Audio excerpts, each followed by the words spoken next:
Hello and welcome to the weekly Multicultural Media Online Conference hosted by the Ministry of Health, the New South Wales Multicultural Health Communication Service, and Multicultural New South Wales. It's a pleasure to have you, and we're so pleased that you're joining us during these weekly sessions. It has been another challenging week during this time with the ongoing flooding, as well as developments in Ukraine, and we hope you're keeping well. We want to say that we're so pleased that the Honourable Minister for Multiculturalism, Coure, has joined us again, and of course, New South Wales Health Senior Medical Advisor, Dr. Fizzell is here.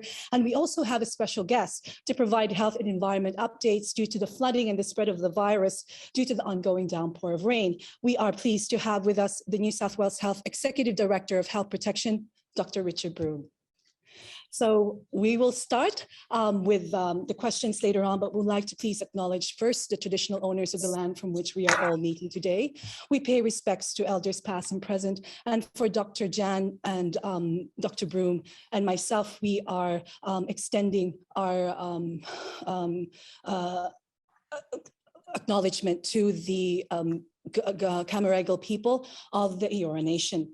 And we also want to ask that if you can please ask your questions onto the chat, keep your microphones on mute, and make sure that you add your questions, and we'll have your questions answered by our three guests today. So let's start with our updates from Minister Coure. Minister Coure, how are you today? Hope you're keeping dry. I am indeed. Thank you, Jess, and thank you for everyone who's joining us today. I'd like to firstly begin by acknowledging the traditional owners of the land in which we meet today, elders past, present and emerging.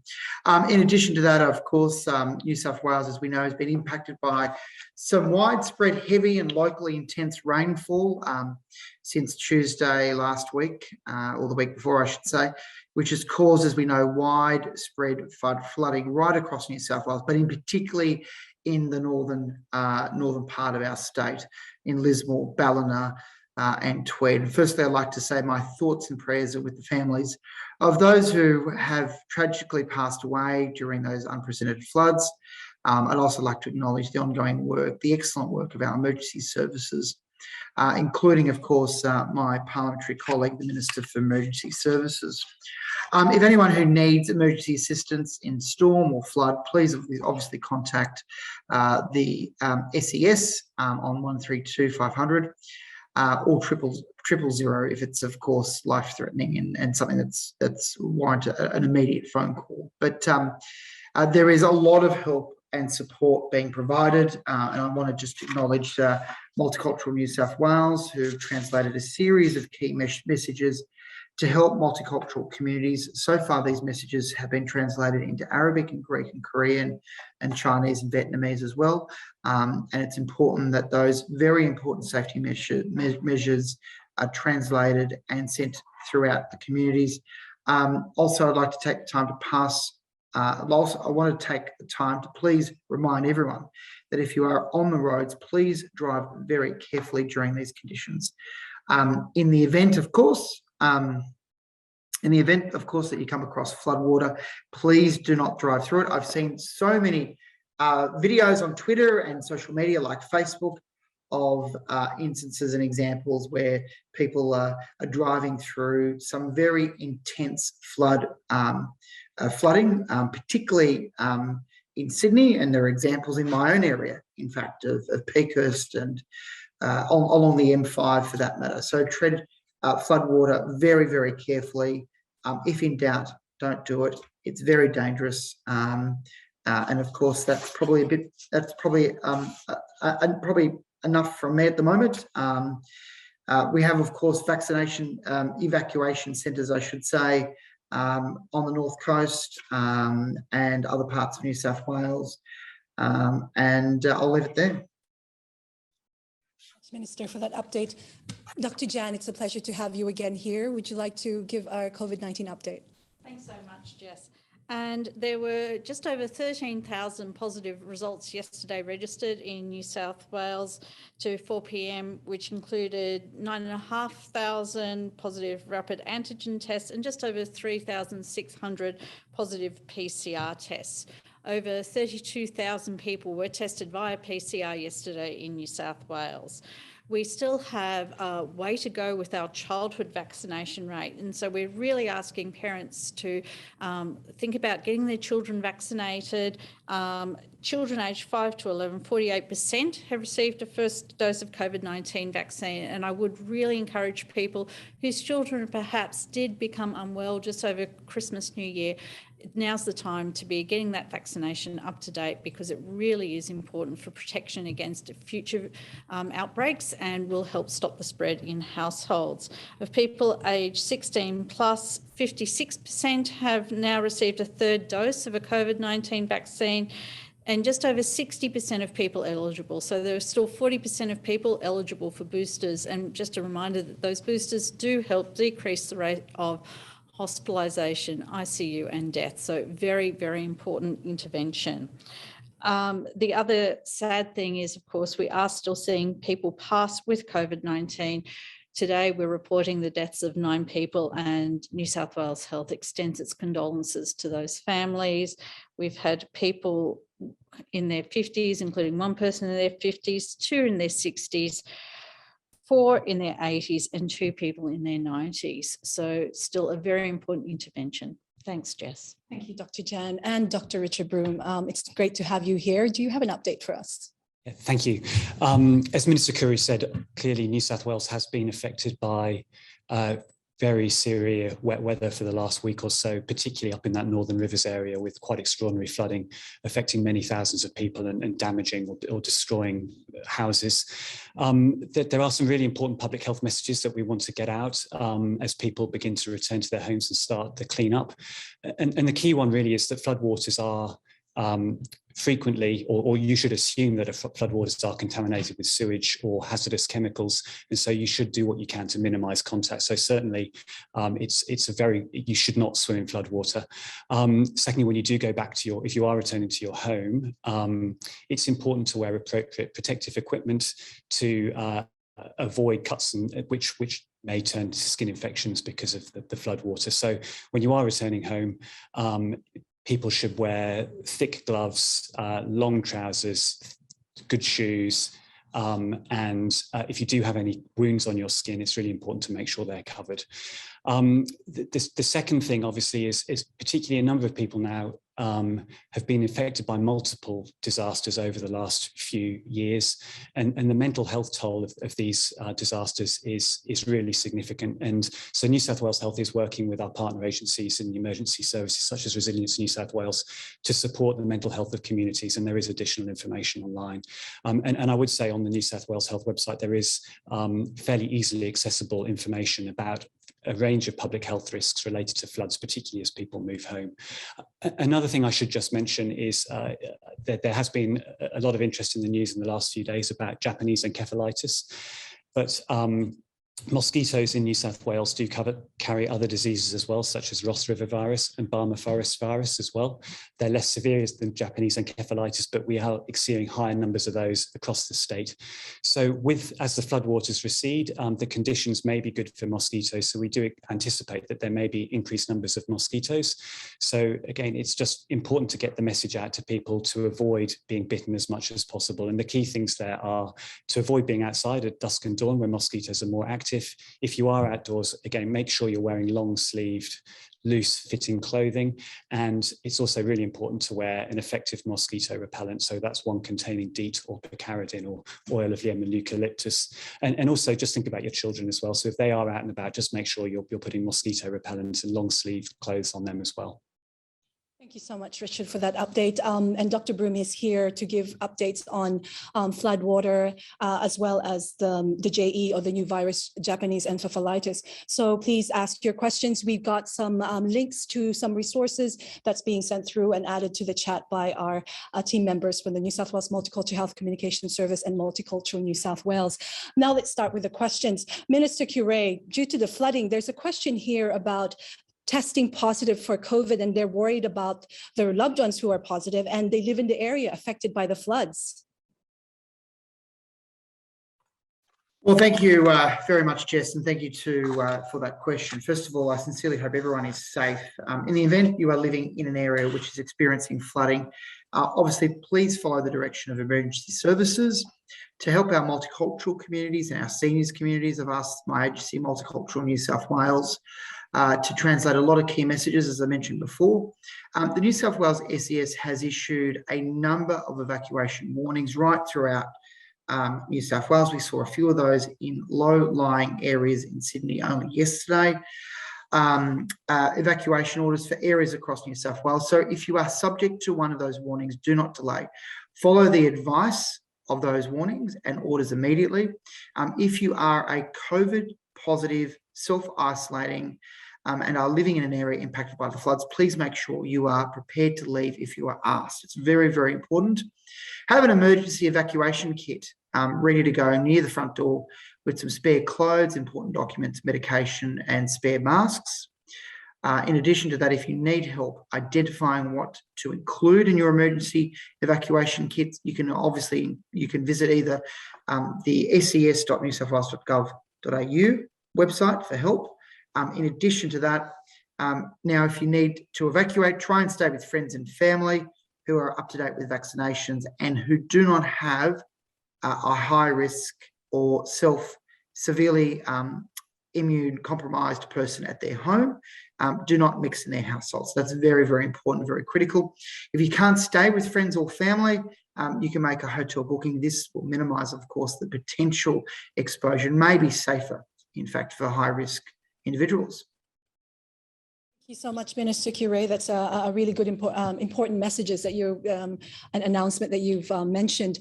And Dr. Jan, we're hearing a number of increasing in our local schools. What can people do to help the children to stop the spread? So I think the first thing that we can do is make sure our children are vaccinated against COVID-19. I know a lot of parents, I've heard from other parents, my child had it, they were a bit sick, they're okay. And they're thinking, do I really need to take the time to get my child vaccinated? The answer is yes. About 1 in 1,000 children can have a severe condition called multisystem inflammatory condition.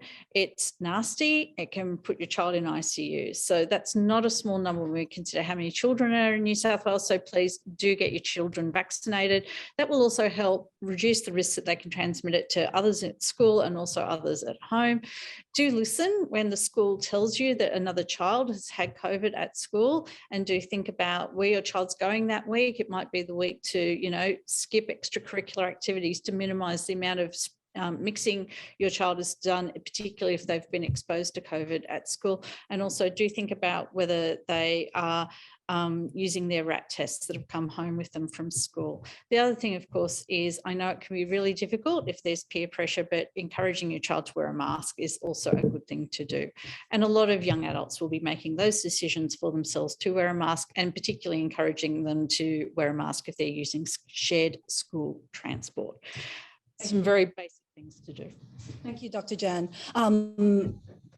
Dr. Broome, questions about this Japanese encephalitis that's come about. What other viruses can we expect with the continued flood water and rain? So Japanese encephalitis has been in the news recently because it has literally just been discovered in southeastern Australia for the first time. There have been very localized outbreaks in very far North Queensland in the Torres Strait and also in the Tiwi Islands before, but this is the first time we've seen it in southeastern Australia. Japanese encephalitis is a serious illness. It is rare, and at the moment we're finding out a lot more about it as we go. So there's a lot of work being done to fully understand the geographic extent. But at the moment, the area that seems to be at greatest risk is the area along the Murray Valley in the southern part of New South Wales or the northern parts of Victoria. And it's not an area that has been affected by the floods so recently. Having said that, and as I mentioned before, mosquitoes, there are other mosquito-borne diseases which we see more regularly in New South Wales. So those are Ross River virus and Barmah Forest virus. And we have been seeing higher numbers of cases of those in the last few weeks with this wet summer that we've seen. And with all this recent rainfall, it's possible that the numbers will increase further. So the message really is it doesn't matter where you are in New South Wales with all the wet weather, it's really important to take precautions to avoid being bitten by mosquitoes. And those are simple things, avoiding being out when mosquitoes are most active, or avoiding areas where you know that there are likely to be more mosquitoes, so those are marshy areas. Wearing long-sleeved, loose-fitting clothing when you are out and about, and using a mosquito repellent as well. Thank you so much, Richard. That's great information for that. Minister Coure, questions about the booster, and we'll go back to some questions on floodwater and the flooding. Minister Coure, people are asking where can they go locally to get their booster? And also a follow-up question to that is a lot of people are reluctant to get boosters. What can you say about that? Well, I think, look, it's really, really important. The booster goes a long way, and Dr. Jan can add to this response as well. I think the booster goes a long way in adding that extra barrier of protection for anyone who has received, of course, their second jab. And my advice to everyone out there in the community, if you've had your jab first and second, then don't delay. After that period, after I think it's 3 months from memory, ensure that you book in for that booster shot as quickly as possible. I want to encourage everyone, obviously, to get that booster. Boosters are available in over 3,000 locations across New South Wales, including, I understand, pharmacies and now GPs, which is great. Most New South Wales health clinics and pop-up clinics will also take walk-ins, which means that you don't have to book. But certainly, I believe a clinic recently opened in the Fairfield Showground on the 5th of March and is still open. But if you need to find a place, there is, of course, the COVID vaccine healthdirect.gov.au//booking to find a vaccine clinic near you. There are quite a number of places right throughout New South Wales. So don't delay, get your booster today. Thank you, Minister. And that second question I asked about the perception that if you get a booster, you will have there's a perception that's a never-ending booster pop-up every few months, and there's fear around the booster never ending. Is this a valid point? I'll pass this on to Dr. Jan, and maybe if you have any further comments, Minister Coure. But Dr. Jan, is this the case? Is learning all the time, and this is still a very new virus for us. We're still just in our, just over 2 years since it was really spreading, and we've now had the experience of the vaccination of, about 18 months now. So we're still definitely learning, and the virus is certainly changing. So it's not like we're in a static environment. I think the most important thing is that when there's new evidence, that we move with that evidence. We know that there are new vaccines being developed that may be less likely to require us to have boosters when the spike protein changes and all these different things happen. But I think that the key thing is that when there is clear evidence that having a booster will protect you in the very near future, delaying that because you're concerned that you might have to do something else further down the track is not very sensible. We really do need to work with the evidence of what is working now and what we know now. And what we know now is that if you have Omicron, which is what we now have circulating in the New South Wales population, if you haven't had that booster, the protection against hospitalisation decreases. Having that booster increases that protection again. And so that's why, even if you're normally fit and well, we've seen fit and well people, unfortunately, pass on from COVID-19. That's why it's so important for all of us to get that booster vaccination. And that's why, it looks like 60% of people have heard the message. Now we've just got to get that other 40% over the line. Instead of thinking what somebody might recommend next, the thing is what do we need to do now to protect ourselves now in our current situation? And that advice is to get that booster dose. Thank you so much, Dr. Jan. About booster and vaccination, is there a vaccination for the Japanese encephalitis, Richard? Thanks, Jeff. Yes, there is there's a safe and effective vaccine for Japanese encephalitis. So Japanese encephalitis is endemic in large parts of Asia, most of Asia, and also the Western Pacific. And so there is these vaccines. Unfortunately, because it's a new disease in Australia, the supplies are limited. Historically in Australia, it's really only been used as a travel vaccine. So New South Wales Health is working with the Commonwealth to obtain larger supplies, but we have a small stock at the moment, which we are using to vaccinate our priority populations. And something I haven't said so far is that at the moment, we've identified Japanese encephalitis in a number of commercial pig farms, and pigs and water birds are actually the reservoir of Japanese encephalitis. And so at this stage, we're focusing our vaccination on people who work in those affected farms and also residents of those farms. Thank you so much for that update. And we'll go to the floodwater as well, just to add that question. With the floodwater, with these viruses, how important is it to remind people that floodwater is dangerous? I think it's very important. We often become a bit complacent about these things and maybe don't think before we step into floodwater. So it is really important to get that message out there that floodwater can be contaminated with sewage and chemicals, and contact with it can lead to skin infections or intestinal gastroenteritis, things like that. So look, it's just really important when you are going back to be aware of those things and to make sure that you're taking appropriate steps to minimize the risk. The last thing you want when you've had damage to your house is to then get a nasty skin infection on top of that. So it's important just to be cautious. Thank you so much. Dr. Broome, Minister Coure, a lot of the messaging that we have is to keep safe, and there's questions about April coming up where there are a lot of cultural and religious events coming up. How important is it to ask and remind people to get vaccinated and to remain vigilant to follow rules for COVID safety? Well, look, thank you, Jess, for that question.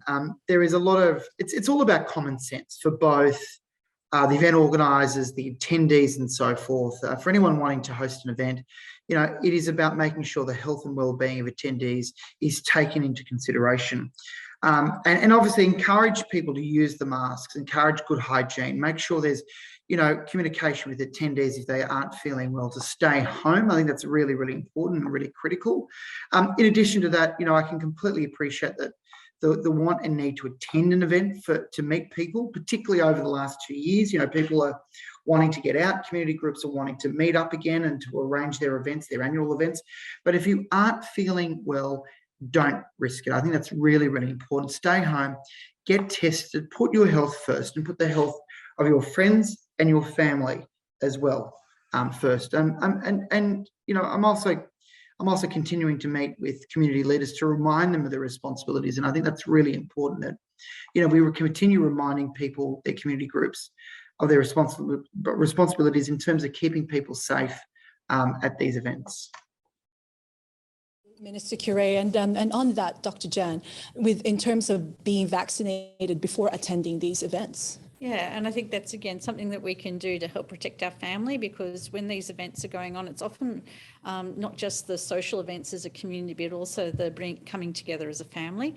So being vaccinated helps protect us. But also, if you know that there are people in your family group who are particularly vulnerable to infection, somebody who may have had a transplant, somebody who may be elderly, thinking about if you are out and about commonly, maybe doing a rat test before you're together as a family, just to try and prevent illness spreading at that event. But again, that key message, I think a lot of us have family who are quite demanding of us when those types of events are happening in our community to say you should be there. Just making sure that we are kind to each other, and if somebody isn't feeling well, that there is an interrogation associated with that it's okay to say, no, I'm not coming out today, and just leave it at that. Thank you, Dr. Jan. And again, please ask your questions on the chat and we'll try to answer them for you. We have Dr. Jan, Senior Medical Advisor, our Minister for Multiculturalism, Mark Coure, and of course, Dr. Richard Broome, who is the Executive Director of Health Protection. Dr. Broome, a lot of this, there's a virus, COVID, there's the viruses of the JE, or Japanese Encephalitis, and then there's the floodwater. How are we supposed to deal with this, especially with the rains and a lot of questions of when is it going to stop and how do we cope with it? That's a really good question, and I can't say I have all the answers. I mean, I think we all feel it to some degree. It seems to be one thing after another, and there is this cumulative effect on our psychology, I think. I think there is, I was saying, New South Wales Health is providing mental health support, particularly in those areas affected by floods at the moment, but also areas just generally that are affected by longer term issues. So, for example, we had the drought until recently. I think simple things, just being open with your family and friends about how you're feeling can help. But the main thing is, if you are suffering, to seek help for it, I think, and seek help early. Thank you so much. Dr. Broome. Minister Coure, people are asking, with the war and with the floods, no one wants to focus on COVID-19. Any comments on that? Look, that's a really good question, and I get that a fair bit at some multicultural events. I mean, quite the opposite. With the floods at the moment, a lot of messaging has been sent out, particularly around those who are self-isolating and needing to evacuate. And again, if you have COVID and are self-isolating and have been asked to evacuate your home, please do so. Do not stay at home. Our emergency services issue these warnings and orders for a reason. Look, in terms of, you know, the COVID messages at the moment, you know, continue. I mean, we are doing what we can through Multicultural New South Wales to translate those really important COVID-19 messages that are being sent out by New South Wales Health, and they're doing a marvellous job in ensuring that messaging comes across, so that we're able to translate it into many different languages right across New South Wales.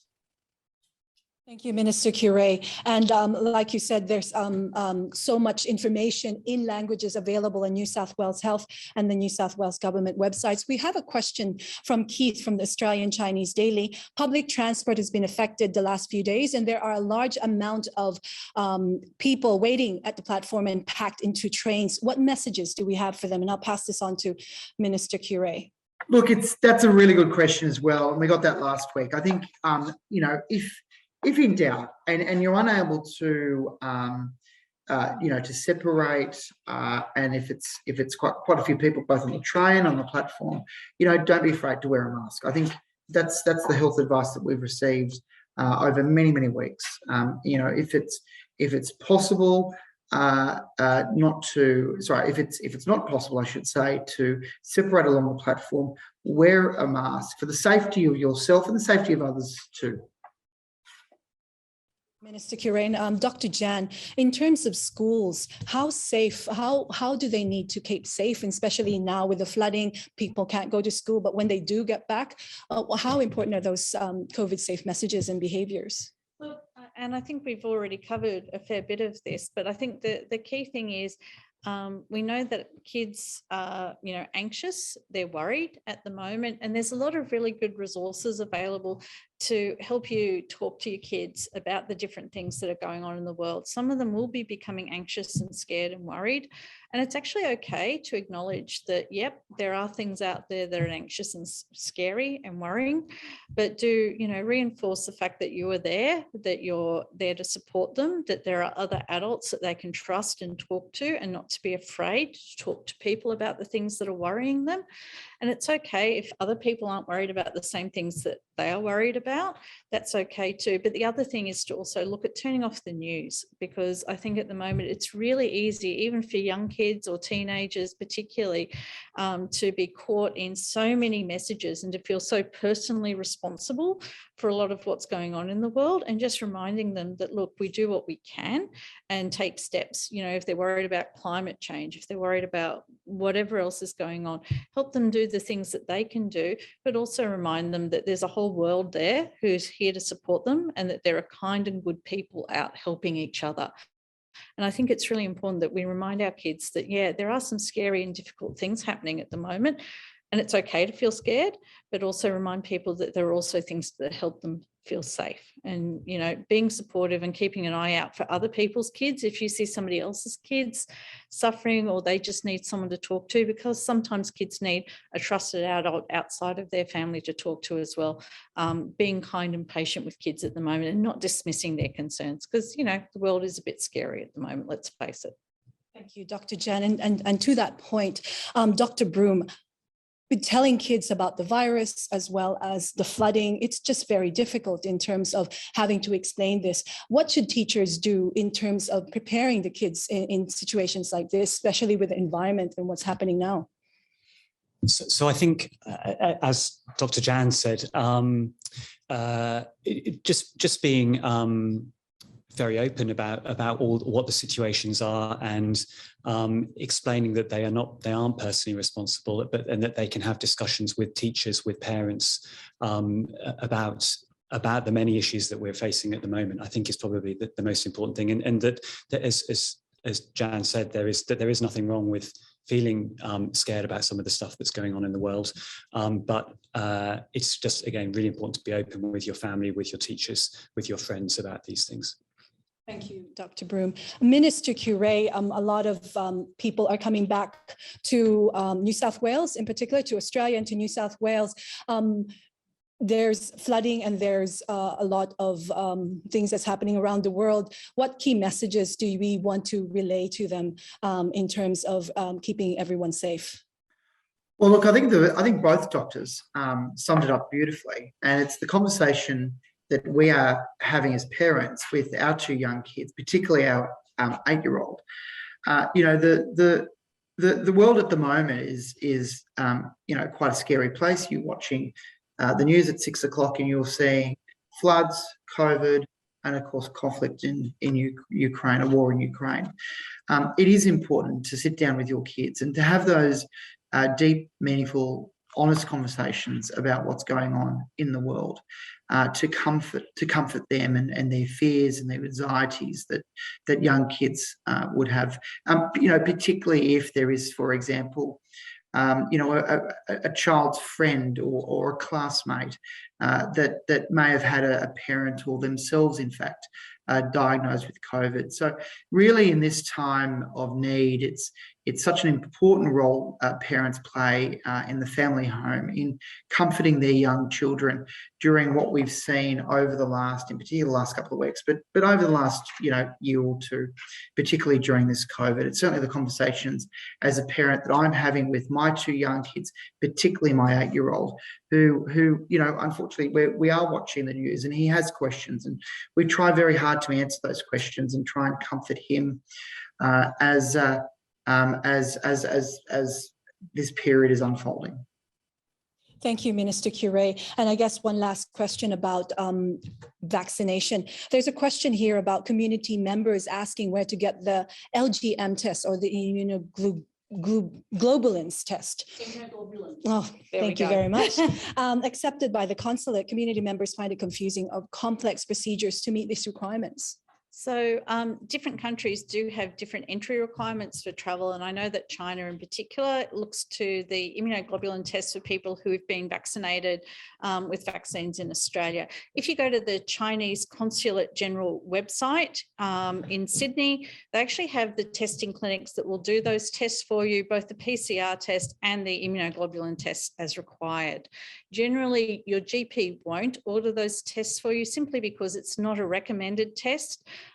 In New South Wales, we're using those types of tests to help us understand the spread of COVID in the community, but we don't use them for individuals. They don't tell you very much. So it's not a good idea just to go and get those tests. But for people who do need to have them for travel purposes, particularly to China, if you go to the Chinese Consulate General website in Sydney, they actually do have a list of those clinics available to do those tests and to provide you with those documents before you travel. Thank you so much, Dr. Jan. And a last question, Dr. Broome, what other viruses can we expect? Are there more to come with the ongoing floods and downpour? Well, I guess I'd probably like to leave you on a positive note. Having had the discussion about how scary the world is, I think particularly from a Japanese encephalitis point of view and the other mosquito-borne viruses we were talking about, I'd like to say that the message really is you don't need to be scared of these things. It's about being alert, but not alarmed, doing simple things to reduce your risk. I don't want to be scaring people more at this stage. It does seem that a lot has come along in the last few years, but the main thing is, you know, there are simple things you can do to reduce your risk, and that's what we just strongly encourage people to do those things. Thank you so much, Dr. Broome. And those resources are available. You've seen the links. They're available in multiple languages. Floodwater can make you sick, and more resources are available for you on the chat. But Minister Coure, thank you so much for staying on. We've run over time, but Minister Coure, any last messages? Well, look, I think, Jess, you've summed it up beautifully. There's a lot of material out there being translated at the moment. Thank you so much for all the agencies working together and the departments working together to get that material translated and in the hands of community groups such as all the media that's here today. And Dr. Broome and Dr. Jan as well summed it up as well. You know, there is a lot of advice out there. There's a lot of help out there as well. Seek that help. New South Wales Health is doing a wonderful job in ensuring those that assistance, that support, that advice is out there, and of course translated in many different languages to help all our communities right across New South Wales. Thank you, Minister Coure, and for always being here on the weekly forum. Dr. Jan, any last words? Just to say that I think at the moment, being kind and looking out for each other is really important. And I know a lot of the communities have got those chains of conversation that go on to check on people in the community, and now's a great time to get those chains working again, just to keep an eye on people who may have been affected by either storm or flood.